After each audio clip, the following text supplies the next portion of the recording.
A broke fisherman rescues a girl from a sinking yacht. He never expected she was a millionaire's heiress. Hello everyone. Before we begin today's story, I have a small favor to ask.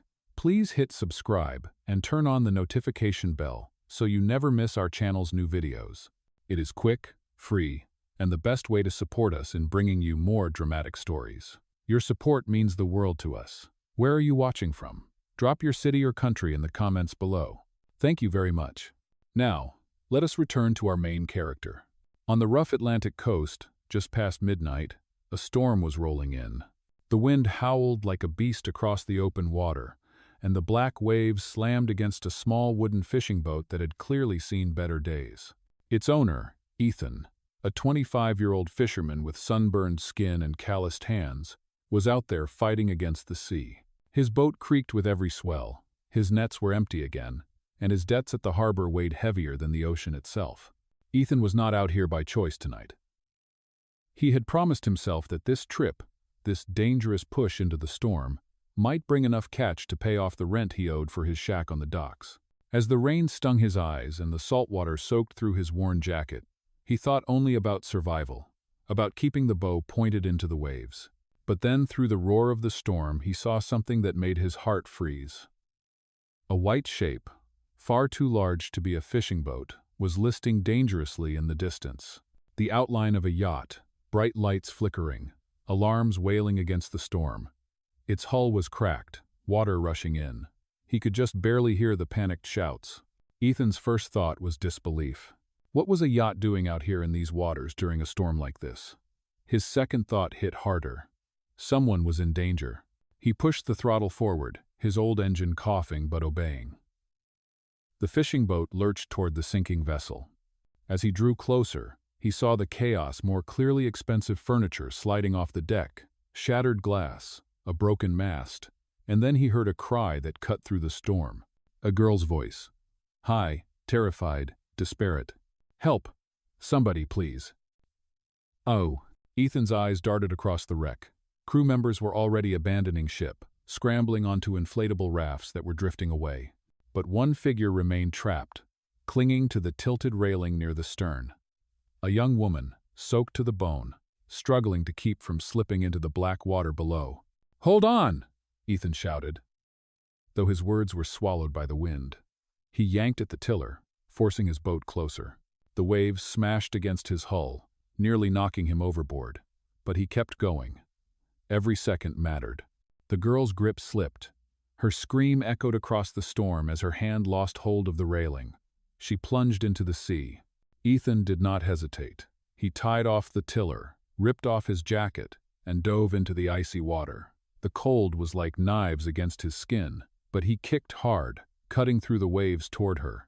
She thrashed, her head going under once, twice. "I have you," Ethan roared, wrapping one arm around her chest. She struggled in panic, nearly dragging him under, but he tightened his hold, forcing himself to stay calm. With every ounce of strength, he dragged her back toward the boat. His lungs burned, his muscles screamed, but he kept going, until finally, with one last heave, he pushed her onto the deck. He collapsed beside her, coughing seawater, his chest heaving. The storm raged on around them, but in that moment, nothing else existed. Just the sound of her desperate gasps for air, the glint of her wide eyes locking onto his. And in that fleeting second, Ethan felt something strange, an unspoken connection, though he did not yet know who she was, or why fate had placed her in his path tonight. This was only the beginning. The storm raged without mercy, rain lashing across the deck as Ethan pulled himself upright. His chest heaved with every breath, and salt water streamed down his face. The young woman lay sprawled on the wooden boards of the fishing boat, coughing violently, her hair plastered to her cheeks. Each ragged gasp proved that she was alive, but barely. "Stay with me," Ethan urged, his voice hoarse from the salt and the cold. He quickly stripped off his soaked flannel shirt and wrapped it around her trembling frame. It was far too big for her, but it was all he had. The fabric smelled of sea and smoke, a far cry from whatever perfume she might have worn hours ago. Yet it offered a small layer of warmth. She tried to speak, but her teeth chattered uncontrollably. He leaned closer, steadying her with rough but gentle hands. "You are safe now," he said firmly. though inside he wondered if either of them were truly safe. His boat groaned with every surge of the waves. Water sloshed across the deck, and the storm showed no signs of easing. The girl's wide eyes darted around the shabby vessel. Even in the darkness, Ethan could sense her confusion. She was used to polished wood, silver rails, glowing chandeliers, and velvet cushions. Now she was lying on wet planks, with fishing nets and rusted hooks swaying dangerously close. Where am I?" she whispered, her voice thin, barely rising above the storm. "My boat," Ethan replied. He braced himself against the mast as another wave slammed into them. "It is not much, but it is afloat." She blinked, stunned, her lips trembling. "This boat, it smells of fish." Ethan almost laughed at the absurdity of the complaint, but there was no humor in his expression. "It is all I have," he said quietly. "But it kept you alive." Her gaze softened, but only for a heartbeat. Then she shivered violently again, and he quickly guided her to sit against the side railing, shielding her with his own body from the spray of the sea. Lightning split the sky, revealing for a brief second the glint of something around her neck, a necklace, delicate yet dazzling, even in the storm. Ethan noticed it but said nothing. The diamond pendant sparkled against her wet skin, a clue to a life far removed from his own. Her breath hitched, and she closed her eyes, clutching the pendant unconsciously, as if it were the only familiar thing left in this nightmare. Ethan turned away, gripping the tiller. His calloused hands fought to steady the boat against the fury of the waves. Every second was a battle to keep them from capsizing. His old vessel was not built to endure such punishment, but it was all he had, and tonight it carried not just his life but hers as well. The minutes dragged like hours. The storm clawed at them, testing every nail in the boat's worn frame. But slowly, inch by inch, he guided them toward calmer waters near the coastline. When the waves finally began to ease, Ethan exhaled a shaky breath. He looked back at the girl, who had slumped against the railing, exhausted but still conscious. Rainwater trickled down her face, and in the dim light from the lantern swinging above, he saw the raw fear in her eyes begin to shift into something else. Relief. "You are going to be fine," Ethan said again, more softly this time. She opened her mouth as if to respond, but no words came. Instead, her hand brushed against the fabric of his shirt draped around her shoulders. Her fingers lingered there, trembling, as though realizing that this stranger, this fisherman with nothing but a broken boat, had just given her back her life. Neither of them knew what awaited when daylight came. But in that fragile moment, with the sea finally beginning to quiet around them, they were bound together by more than circumstance. They were bound by survival. The storm finally loosened its grip, leaving behind only the restless heaving of the waves and a heavy silence broken by the creak of Ethan's old boat. The fishing nets hung limp, dripping water, while the lantern swung faintly, casting a weak glow across the soaked deck. The young woman sat huddled where he had left her, clutching the oversized shirt to her chest as if it were armor. Ethan pulled in the lines with practiced hands, trying to occupy himself, but his eyes kept drifting back to her. She had not spoken since her faint complaint about the smell of fish. Now, her wide eyes roamed the small vessel, as though she had landed on another planet. Finally, her voice cut through the hush. This is where you live?" Ethan paused, the coarse rope sliding through his calloused fingers. He gave a faint shrug. "Most days. When the catch is good, I stay at the harbor. When it is bad, I sleep right here." Her brows furrowed as if she could not comprehend the words. "But there is nothing here. No heat, no food, no comfort." The corners of Ethan's mouth tightened. He did not appreciate the way she spoke, as if she were appalled by the simplicity of his life. "There is enough," he replied firmly. "Enough to survive. That is more than you had an hour ago." Her lips parted, a retort forming. But she swallowed it back. Instead, her gaze dropped to the necklace at her throat. She clutched it unconsciously, her fingers brushing the cold jewels. Ethan's eyes flicked to the pendant once more, catching the strange contrast between its glitter and the rust-stained boards beneath her. "Who are you?" he asked quietly, the question more an observation than suspicion. She startled, as though the thought of answering was dangerous. "No one," she said quickly, her voice too sharp, too defensive. "Just someone who was on the wrong boat at the wrong time." Ethan studied her in silence. She was clearly not no one. Her hands were smooth, her accent refined, her clothing fine even when torn and waterlogged. Everything about her screamed a world far from his own. Yet, for now, he let the lie stand. "Names matter," Ethan said at last. "Mine is Ethan." She hesitated, then gave a small nod. "Isabella." The name settled between them like a fragile secret. Ethan shifted closer, reaching for the small storage crate near the mast. From it he pulled a dented tin cup, filled it with rainwater, and offered it to her. She stared at it as though it were foreign before finally drinking, the liquid spilling down her chin as her hands shook. "Thank you," she murmured reluctantly. "You should rest," Ethan told her. "The storm may come back." She gave a bitter laugh. "How could I possibly rest here? On wood that smells of fish?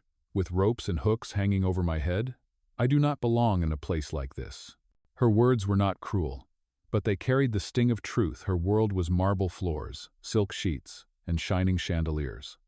His was salt, nets, and debt. Ethan met her eyes, unflinching.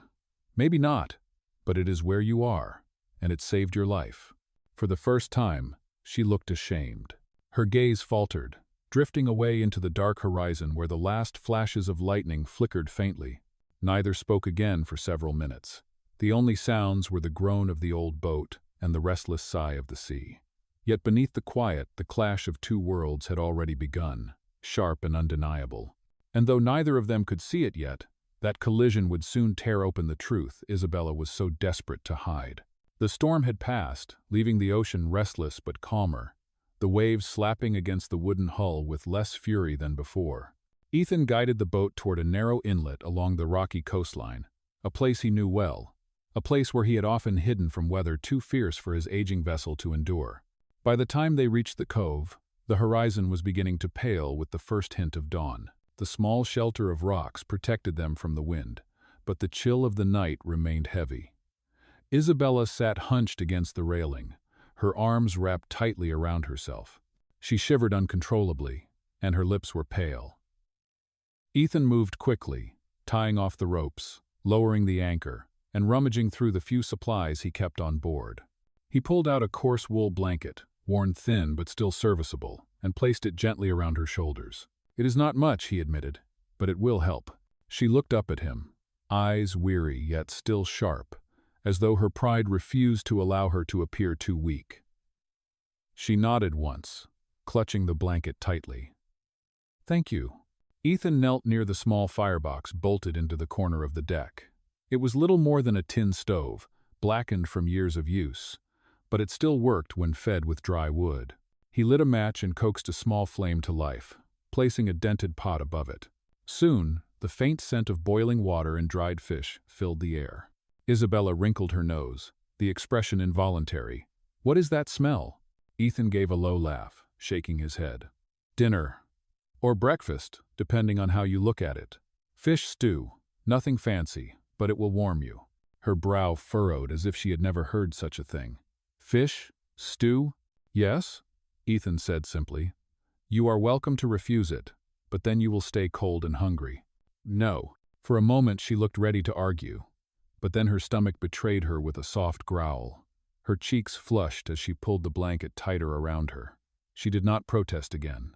When the stew was ready, Ethan poured it into the same dented tin cup she had used earlier. He handed it to her, the steam rising into the morning air. She hesitated, then took a small sip. The taste was unfamiliar, salty and plain, but the warmth spread through her body.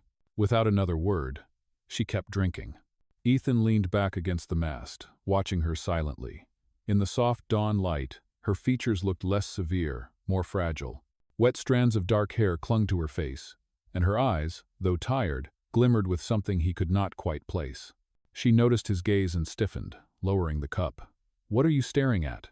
"Just making sure you are still breathing," he answered calmly. Her lips pressed into a thin line, but she did not look away this time. Instead, she shifted under the blanket and asked quietly, "Do you always do this? Rescue strangers in the middle of storms?" Ethan chuckled, shaking his head. "No.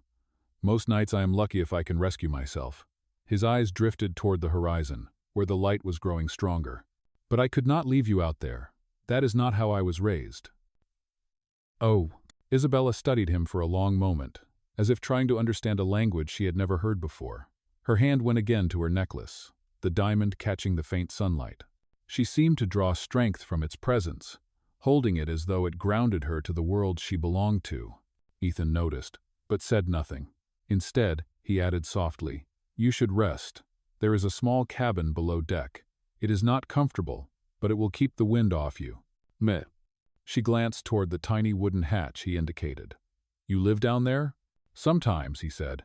"When the sea is cruel, it is the only place to hide." Isabella looked uncertain, as if stepping into such a confined, rough space was beneath her. But exhaustion weighed heavier than pride. With a reluctant nod, she stood, clutching the blanket around her shoulders, and allowed Ethan to guide her toward the cabin. Inside, the space was barely large enough for one person to stretch out. A narrow cot covered with an old quilt filled most of the room, and a lantern hung from the low ceiling. Isabella sank onto the cot, pulling the blanket tight, her body trembling from fatigue. Ethan paused at the doorway, watching as her eyes fluttered shut. For the first time since he had pulled her from the sea, she seemed at peace, however temporary it might be. Above deck, the sea lapped against the hull, carrying the weight of secrets still hidden. Ethan did not yet know who she truly was. But fate had placed her in his world, and for now, he would keep her safe. The sky grew lighter as dawn spread across the horizon. The storm had left behind a gray calm, with the sea rolling in heavy swells that carried the fishing boat gently within the shelter of the cove. Ethan had secured the nets, checked the ropes, and made sure the old vessel was not leaking more than usual. When he climbed down into the small cabin, he found Isabella awake, sitting upright on the narrow cot, the blanket clutched around her shoulders. Her eyes darted toward him as he entered, wary but no longer panicked. "You do not sleep?" she asked quietly. "Not when I have someone else to watch over," Ethan replied. He lowered himself onto a wooden crate opposite her. "Besides, the sea does not care if you are tired. She has her own mind." For a moment, Isabella studied him in silence. Then she sighed, her voice softer than before. "I have never met anyone who speaks about the ocean like that." Ethan gave a faint smile. "That is because most people who own yachts think of the sea as a playground. For me, it is survival. I was born on these waters. My father taught me to fish before I could read." Her brows lifted slightly. "Your father? Is he still here?" Ethan's gaze dropped. His voice grew rough. "No. The sea took him when I was 17. A storm, not unlike last night. Since then, it has been just me, trying to keep the boat afloat, trying to scrape together enough to live." Silence lingered between them. Isabella shifted, pulling the blanket tighter, as if the weight of his words pressed against her own chest. "I am sorry," she whispered. He shrugged, though the pain in his eyes did not vanish. "It is the life we are given. Some fight it, some accept it. I just keep going." Her fingers brushed the diamond pendant at her neck again, the movement automatic, almost nervous. Ethan's eyes followed the motion, but he said nothing. Instead, Isabella spoke. "I grew up very differently. My world was never storms and nets. It was dinners under chandeliers, endless rules, and people always watching, always expecting." She hesitated, as though she had said too much. Ethan tilted his head, encouraging her. "That sounds suffocating." It is," she admitted, her voice barely above a whisper. "Sometimes I wish I could just disappear, live a simple life, where nobody cares who I am, or what I wear." Her eyes flicked up to meet his, and for the first time since the night began, there was honesty there, vulnerability. Ethan leaned back against the wall, folding his arms. "Simple does not mean easy. Out here, you fight for every meal, every breath. But it is yours. Nobody owns it." Isabella held his gaze, her lips parting as if to respond, but no words came. Instead, she looked down, fiddling with the pendant in her hand. The cabin fell quiet again, the only sound, the creak of the hull, and the faint lap of the tide outside. After a while, Ethan stood. "You should rest again. I will keep watch." But Isabella shook her head. "No, I do not want to be alone." Ethan paused, his eyes narrowing slightly, surprised by her confession. Then, with a small nod, he settled back down on the crate. He did not speak, and neither did she. Yet in the shared silence, something unspoken passed between them. They were two souls from worlds that should never have touched, sitting in the same fragile cabin, bound by the night they had survived. And in that fragile dawn, the first thread of trust began to weave between them. By mid-morning, the cove was filled with a heavy quiet, broken only by the steady slap of waves against the rocks. The storm had fully passed, leaving the air sharp with salt and damp wood. Ethan stood on deck, repairing a frayed rope, when he noticed Isabella climb out of the cabin. She was still wrapped in his wool blanket, her steps unsteady but her chin lifted with a stubborn dignity. "You should be resting," Ethan said, not looking up from the knot he was tying. "I have rested enough," she replied, though her voice was still faint from exhaustion. She walked slowly toward the bow, eyes scanning the open horizon as if searching for something. Her sudden stillness caught Ethan's attention. He followed her gaze and froze. Out on the horizon, the steady thrum of engines grew louder. A dark shape cut across the silver water, moving fast. Within minutes, the distinct outline of a sleek rescue vessel appeared, its polished sides gleaming in the sunday. Ethan's hands tightened on the rope. "Looks like someone is searching for you." "Blue?" Isabella's face paled. She clutched the blanket tighter, her lips pressing together as the boat drew closer. A uniformed crew stood at the helm, waving as they closed the distance. Behind them, a second craft followed, bristling with cameras and antennas. "Media," Ethan muttered under his breath. He turned toward her. "Who exactly are you, Isabella?" She opened her mouth, then closed it, her throat working as though the words were too heavy to speak. But the answer arrived before she could form it. The rescue vessel pulled alongside, and a man in a tailored navy suit leaned over the rail. His face was hard, commanding, and unmistakably wealthy. His eyes locked on Isabella with relief mixed with fury. "Isabella Kingston!" he barked. "Thank God you are alive." The name struck Ethan like a wave. Kingston. He knew the name. Everyone did. Kingston was an empire of real estate and power, a family that owned half the city skyline. And this fragile young woman wrapped in his blanket was their daughter.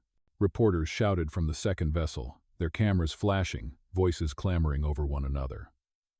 "Heiress, rescued from sinking yacht! Isabella Kingston found alive!" The words cut through the air like knives. Ethan stepped back, suddenly feeling the sharp divide between them. She was not just a lost girl from a storm. She was a millionaire's heiress, the face of a dynasty, a name spoken with awe and envy. Isabella's eyes flicked toward him, wide with something close to panic. For a moment, she looked as though she might deny it all, as though she wished she could return to the anonymity of the night before. But the cameras had already captured her, and the men in suits were reaching out their hands, ready to take her away. Ethan's voice was quiet but firm. "So this is who you are." Her lips trembled. "I did not want you to know." He nodded once, the rope slipping from his fingers. "Now I do." The rescue crew moved quickly, extending a ladder across the gap. One of them offered Ethan a curt glance, the kind of look that dismissed him without a second thought. Another reached for Isabella, urging her toward safety. She hesitated, her eyes locked on Ethan. The blanket still clung to her shoulders, his shirt still wrapped around her beneath it. For a heartbeat, she did not move. "Isabella," the suited man barked again. "Come here now." The world seemed to split in two. On one side, the life she had always known, wealth, family, power. On the other, the fisherman who had pulled her from the sea, whose rough hands had steadied her, whose quiet presence had offered her a glimpse of a different kind of survival. At last, with a shaky breath, she stepped toward the ladder. The cameras erupted in flashes, the voices shouting her name, and as she crossed the space between the boats, Ethan knew that everything had changed. The girl he had saved was no longer just Isabella. She was Isabella Kingston, heiress of an empire. And whatever fragile bond had formed between them now stood on the edge of a chasm neither of them knew how to cross. The moment Isabella stepped onto the polished deck of the rescue vessel, the distance between her and Ethan became painfully real. The crew rushed to wrap her in dry towels, and reporters shouted questions, their cameras flashing like lightning. Ethan stood on his weathered boat, his shirt still soaked, his hands gripping the rail as though to anchor himself in place. Her father, the man in the navy suit, wasted no time. He wrapped an arm around his daughter, pulling her close, then turned his hard gaze toward Ethan. "You there," he called sharply, his voice carrying the weight of command. "Are you the one who pulled her out of the water?" Ethan nodded once, his jaw tight. The man gave a short, dismissive gesture, as if acknowledging a servant. "Then you have done your job. I will make sure you are compensated." He reached into his pocket and produced a thick envelope, extending it across the gap between the vessels. "Take this and be gone." Ethan did not move, his eyes locked on the envelope, then on the man's face. "I do not want your money," he said evenly. The reporters erupted at the statement, their pens scratching furiously, their cameras clicking faster. Isabella turned her head sharply, her lips parting in protest. "Father, stop!" But her father silenced her with a glare. "Do not be naive, Isabella. This man is a fisherman, a drifter. He saved you, yes, but men like him are always looking for an angle. We must close this matter before the press turns it into something unseemly." Ethan's voice rose, steady but sharp. "I risked my life because a human being was drowning, not because I wanted a payout." Her father sneered, his tone dripping with contempt. "Do not pretend to be noble. You people always find a way to feed on generosity. Take the money and disappear, before you embarrass yourself further." The words struck like a blade, but Ethan stood his ground. His gaze flicked briefly to Isabella. She was trembling, her eyes darting between the man who had raised her and the man who had saved her. "Father," she said firmly, her voice louder this time. "That is enough." Her father's grip on her shoulder tightened. "You do not understand the world, Isabella. Men like him are beneath us. Do not let your emotions cloud your judgment." The cameras caught every word. The story was no longer just about the heiress rescued at sea. It was about the clash of two worlds, playing out in full view of the public. Ethan felt the weight of every eye upon him. The envelope still hovered between them, the unspoken insult as heavy as the sea itself. At last, he drew in a slow breath and shook his head. "Keep it. You cannot buy back dignity." With that, he turned away, gripping the tiller of his battered boat. The air was thick with tension, the distance between wealth and poverty laid bare. And as Isabella watched him, her heart twisted with the knowledge that she stood between those two worlds, forced to choose where her loyalty truly belonged. The confrontation between Ethan and Isabella's father spread like wildfire. By the time the rescue vessel docked at the harbor, dozens of reporters and bystanders had gathered. Television crews were already live, broadcasting every second of the heiress's return. Flashes exploded, as Isabella was led down the gangplank, her father gripping her arm tightly. Ethan followed at a distance, reluctant but unwilling to leave without knowing she was safe. The crowd erupted with questions. "Isabella, how did you survive? Who saved you? Is that the fisherman?" Microphones were shoved forward, cameras angled toward Ethan's weather-beaten face and torn clothing. Her father stepped in front of the press with practiced ease, his voice firm and commanding. "My daughter was rescued in a tragic accident, but she is safe now. We are grateful to this fisherman for his assistance. He will be properly compensated, and this matter is closed." "Oh?" The words rang false, sharp, meant to draw a boundary. Ethan felt the weight of the dismissal, like a door slamming shut. The reporters were not fooled.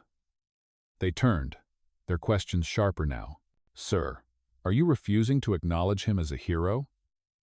Why is he being treated like a beggar instead of a savior?" Her father raised his hand, but before he could speak, Isabella stepped forward.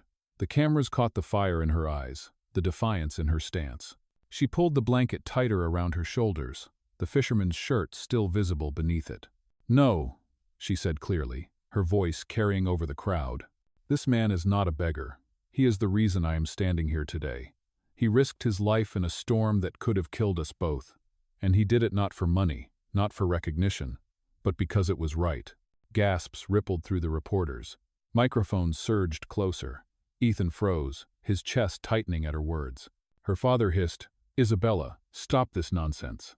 But she shook her head, her voice growing stronger. "No. The nonsense is pretending that dignity can be bought. The nonsense is treating him as less than human because of the boat he owns or the clothes he wears. This man saved me.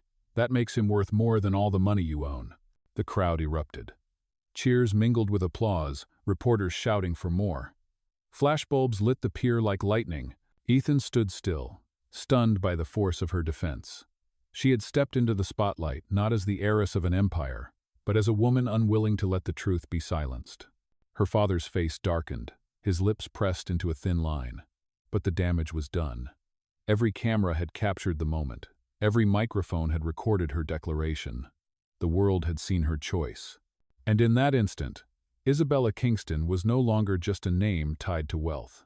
She was a voice of defiance, standing beside a fisherman who had nothing but honor.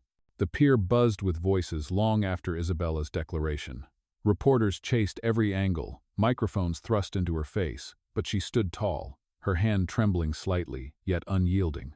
Beside her, Ethan remained silent, his broad shoulders squared, the storm of attention unfamiliar and uncomfortable. Her father tried to regain control. "This spectacle is over. My daughter is exhausted. Clear the way." But his words fell flat against the tide of cheers rising from the onlookers. People in the crowd began shouting Ethan's name, calling him a hero. For the first time in his life, the fisherman who had always been invisible to society was seen. Isabella turned toward him, her voice low but steady. "You do not have to walk away. Not anymore." Ethan shook his head slightly. "Your world is not mine, Isabella. I belong to the sea, not to marble halls and chandeliers." A quote. She stepped closer, the blanket slipping from her shoulders, revealing the shirt he had given her, torn and salt-stained. Her hand found his, gripping tightly. "Maybe I do not want marble halls anymore. Maybe I want honesty. Maybe I want the man who pulled me from the dark when everyone else abandoned me." The crowd erupted again, the cameras catching every moment. Ethan hesitated, his heart pounding, the weight of doubt heavy. But when he looked into her eyes, he saw no hesitation, no pity, only truth. Slowly, he closed his rough fingers around hers. Her father's face hardened, but even he could see that the world had already chosen its story. To fight it now would only make him appear colder, crueler. With a frustrated sigh, he turned away, signaling for the cars to be prepared. Reporters shouted questions about the future, about love across class, about what came next. Ethan ignored them, his gaze fixed only on Isabella. That night, when the noise faded and the headlines spread across the country, the world remembered not the heiress in silk or the empire of her father, but the young woman wrapped in a fisherman's blanket, standing hand in hand with the man who had saved her.